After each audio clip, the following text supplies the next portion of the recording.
आपले सर्वांचे Radiance update या यूट्यूब चॅनलवर स्वागत आहे मित्रांनो. आज आपण या व्हिडिओच्या माध्यमातून 11/3/2024 रोजी राज्याचे ग्रामविकास खात्याचे जे उपसचिव आहेत त्यांच्या वतीने अत्यंत महत्त्वाचं पत्र जे आहे राज्यातील सर्व जिल्हा परिषदेचे CEO यांना देण्यात आलेलं आहे. हा तत्काळ पत्र त्यांनी कालच काढलेला आहे. यामध्ये जे TITचे परीक्षेनुसार झालेली शिक्षक भरती आहे तर त्या शिक्षकांना पदस्थापना देण्यापूर्वी त्यांची भरती करण्यापूर्वी बदली प्रक्रिया राबवण्यासंदर्भात त्यांनी जे इथे सूचना केलेल्या आहेत. यामध्ये शिक्षण विभागाचं जे 6 मार्च 2024चा उपसचिव साहेबांचं पत्र आहे त्याचा त्यांनी रेफरन्स घेतलेला आहे.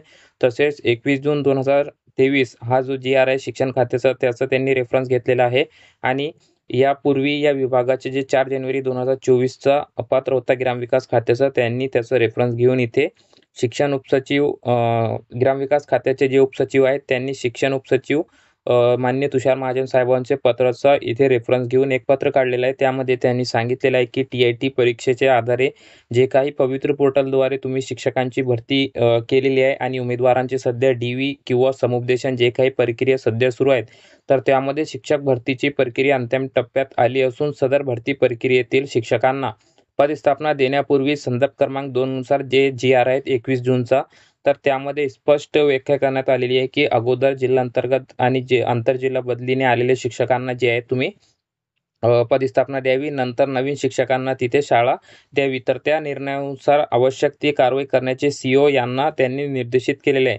तर आता यामागचं जे काही या पत्राचा इफेक्ट होणार आहे तर ज्या जिल्हा परिषदेमध्ये शिक्षकांना आंतरजिल्हा बदलीचे शिक्षक असतील किंवा जिल्हांतर्गतसाठी इच्छुक असतील अशा शिक्षकांना जर पदस्थापना देण्यात आली नसेल तर त्यांनी जे आहे त्यांच्या स्तरावर अगोदर हे प्रकरण त्यांना करायचं आहे आणि नंतर नवीन शिक्षकांना त्यांना इथे बदली द्यावी लागणार आहे. तर काही जिल्हा परिषदांनी DV केलेलं आहे. त्यानंतर समुपदेशन त्यांचं पूर्ण झालेलं आहे. तर काही जिल्हा परिषदांचे अजून बाकी आहेत. यामध्ये वर्धा आणि भंडारा ZPने काय केलं आहे की त्यांचा समुपदेशनाचा जे प्रोसेस होता ते रद्द केलेला आहे. अगोदर त्यांना बदली करायची आहे. शिक्षण विभाग प्राथमिक जिल्हा परिषद वर्धा यांनी देखील नवीन पवित्र पोर्टल मार्फत नियुक्त शिक्षकांचं जे समुपदेशन ठेवलं होतं 12 मार्च 2024 रोजी त्याला त्यांनी स्थगिती दिलेली आहे. अशा प्रकारचं पत्र त्यांनी 11 मार्च 2024 रोजी काढलेलं आहे. सर्व संबंधित पवित्र पोर्टल मार्फत निवड झालेल्या उमेदवारांना त्यांनी ते सांगितलेलं आहे. यामध्ये उपसचिव साहेबांचं जे पत्र आता आपण बघितलेलं आहे त्याचा रेफरन्स त्यांनी दिलेला आहे.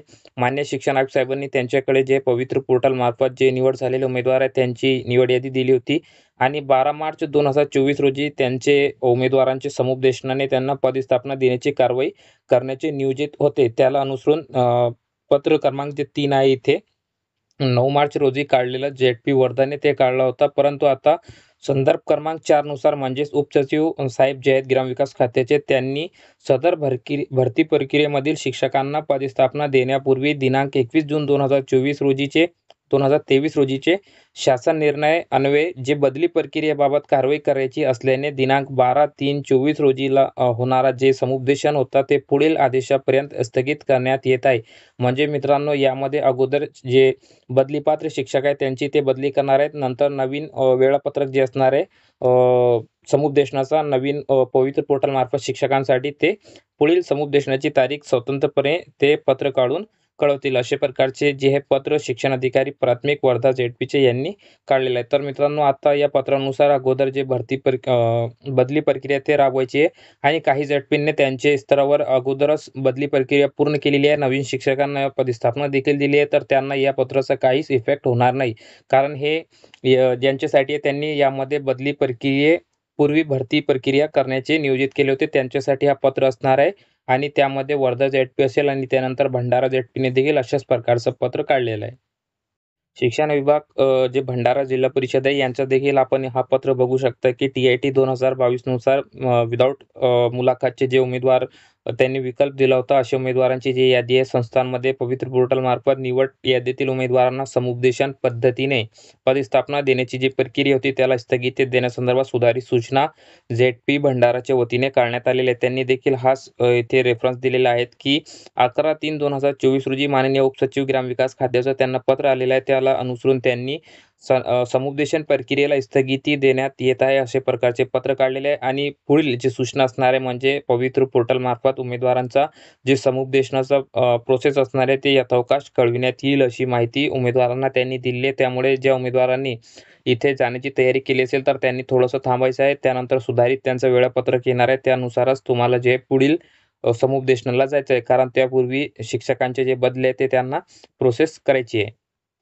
नागपूर जिल्हा परिषदेचा देखील जे काही समुपदेशनाचा प्रोसेस होता तर त्यांनी देखील त्याला स्थगिती दिलेली आहे. आणि त्यांनी यामध्ये सांगितलेलं आहे की जे काही आपण समुपदेशन ठेवला होता सोमवारी 12/3/24 रोजी जिल्हा शिक्षण व प्रशिक्षण संस्था नागपूर येथे, तर सदर समुपदेशन पद्धतीने पदस्थापना देण्यात येणार होती, असं त्यांचं म्हणणं आहे. परंतु प्रशासकीय कारणास्तव सदर समुपदेशन प्रक्रियेस स्थगिती देण्यात येत असून याबाबत पुढील सूचना ते त्यांच्या वतीने देणार आहेत. याची सर्व उमेदवारांना नोंद घ्यायची आहे की सध्याचा जो पदस्थापनेचा प्रोग्राम होता तो थोडासा पुढे गेलेला आहे. म्हणजे काही 2-4 दिवसाने ते त्याचा तयारी करून ठेवणार आहेत.